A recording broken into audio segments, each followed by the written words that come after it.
Hello friend, this is Ranik. So today I'll be showing you the ninth experiment of the System Software and Compiler Lab, which is simulation of YACC.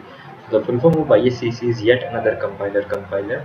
So what is this basically? So the compiler program YAC is a parser generator developed by Stephen Johnson at AT&T for the Unix operating system. So it stands for yet another compiler as I told. It generates a parser based on the analytic grammar written notation similar to BNF, which is the binary notation form, and it generates the code for the parser in the C programming language. So I'll simply go to the algorithm. So we create a YAC specification file. In the specification file we give the declarations, then we write the rules for the grammars being used, and we write the necessary subroutines.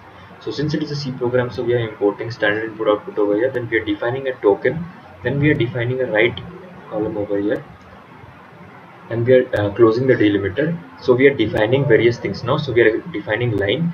So in case of a line which is denoted by print new line n, we are printing new line, or if it is an expression, then we are printing the expression over here, and we are printing the value using $1. So what we have three variables over here. So the dollar is the term, is the output. The $1 stands for the first variable. So $2 will be replaced by this thing, the plus, minus, multiplication, and the $3. So if so what is an expression? So in the expression, if a plus comes, then we add this $1 plus $3. If it's minus, then we do $1 minus $3, and this value is stored in the double dollar.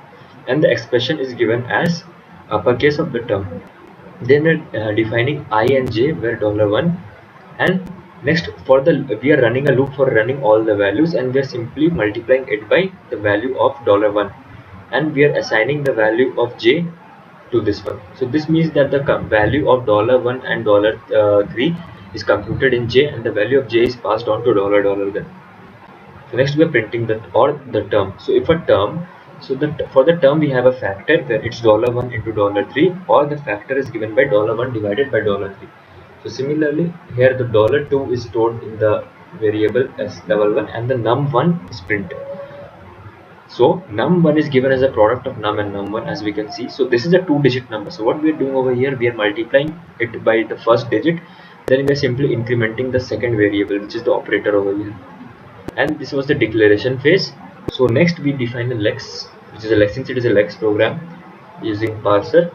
So we are defining int c, then we are getting the character, then we are checking that if it is a digit, then we make the value as 0. Also we return the number.